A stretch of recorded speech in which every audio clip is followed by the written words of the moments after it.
Assalamualaikum warahmatullahi wabarakatuh. Selamat bergabung di KOKIMP, Komunitas Kajian Ilmu Manajemen Pendidikan, yang diampu oleh Bapak Amil Muhammad selaku dosen Prodi Manajemen Pendidikan.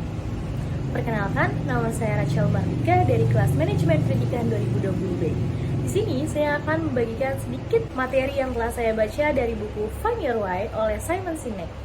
Di video sebelumnya, saya telah menjelaskan bagaimana cara kita menemukan mengapa dalam diri kita, kemudian menyatakan bagaimana dalam diri kita. Maka setelah kita menemukan dan menyatakan mengapa dalam diri kita, saatnya kita mengambil langkah atau mengambil sikap untuk menjalankan bagaimana dalam diri kita. Simak videonya ya. Menemukan mengapa kita dan mengartikulasikan bagaimana kita barulah awal perjalanan. Setelahnya adalah bagian yang sulit. Kita harus sungguh-sungguh bertindak. Kita harus mewujudkan mengapa dan bagaimana kita. Begitu mengetahui mengapa Anda mempunyai pilihan untuk menjalaninya setiap hari. Menjalaninya berarti secara konsisten melakukan tindakan-tindakan yang selaras dengan hal-hal yang Anda katakan. Apabila Anda terlalu sering berkata A tetapi berbuat B, Anda akan kehilangan rasa percaya orang lain. Perbuatan kita bisa menambah atau justru mengurangi rasa percaya dan kesetiaan orang lain kepada kita. Ketika hal-hal yang kita katakan dan hal-hal yang kita perbuat selaras dengan yang kita yakini, kita menjalani mengapa kita secara penuh. Apakah Anda memilih untuk diam saja atau mengambil sikap? Inilah saatnya melakukan hal-hal yang Anda katakan dan Anda yakini. Jika Anda memilih untuk mengambil sikap, berikut adalah poin-poin yang dapat Anda lakukan ketika Anda mengambil sikap. Pertama adalah berbagi pengalaman. Pengalaman orang lain adalah guru terbaik.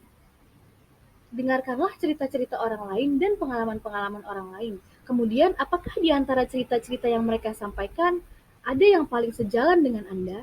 Apakah ada yang Anda pelajari tentang organisasi atau rekan-rekan kerja Anda yang sebelumnya Anda tidak ketahui? Dan apakah ada yang paling menginspirasi Anda dalam proses penemuan mengapa Anda? Poin kedua adalah jalani mengapa Anda.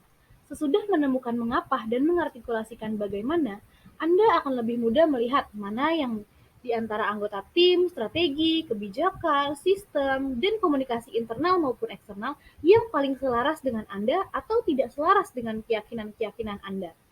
Biarkan mengapa dan bagaimana Anda semakin matang selama beberapa waktu sebelum Anda maju ke arah yang baru. Bangun hubungan dengan keduanya selagi Anda mempertimbangkan apa pengaruhnya pada langkah Anda berikutnya. Apabila Anda memutuskan untuk melakukan perubahan, mulailah dengan langkah kecil dan penuh percaya diri. Poin ketiga adalah terus menginspirasi. Cerita-cerita terbaik bisa menjadi alat untuk berbagi nilai serta keyakinan kita. Cerita itu luar biasa. Cerita dapat menjadi sumber mengapa kita, sekaligus bahan bakar untuk membuat mengapa kita itu tetap hidup. Makin sering Anda bertindak berdasarkan mengapa Anda, makin banyak cerita memuaskan yang dapat Anda kumpulkan. Dan cerita-cerita itu akan memperdalam hubungan Anda dengan mengapa Anda. Di samping itu juga menginspirasi Anda untuk terus mempertahankannya. Pada gilirannya, Anda akan menginspirasi orang lain. Sekian video materi yang dapat saya sampaikan. Semoga kita semua yang menonton video ini dapat menemukan mengapa dalam diri kita, seperti mengapa kita melakukan suatu hal, atau mengapa suatu hal dapat begitu berarti bagi kita, kemudian menyatakan bagaimana kita akan mengambil langkah, serta mengambil langkah ataupun sikap tersebut sebagai wujud implementasi dari mengapa dan bagaimana kita.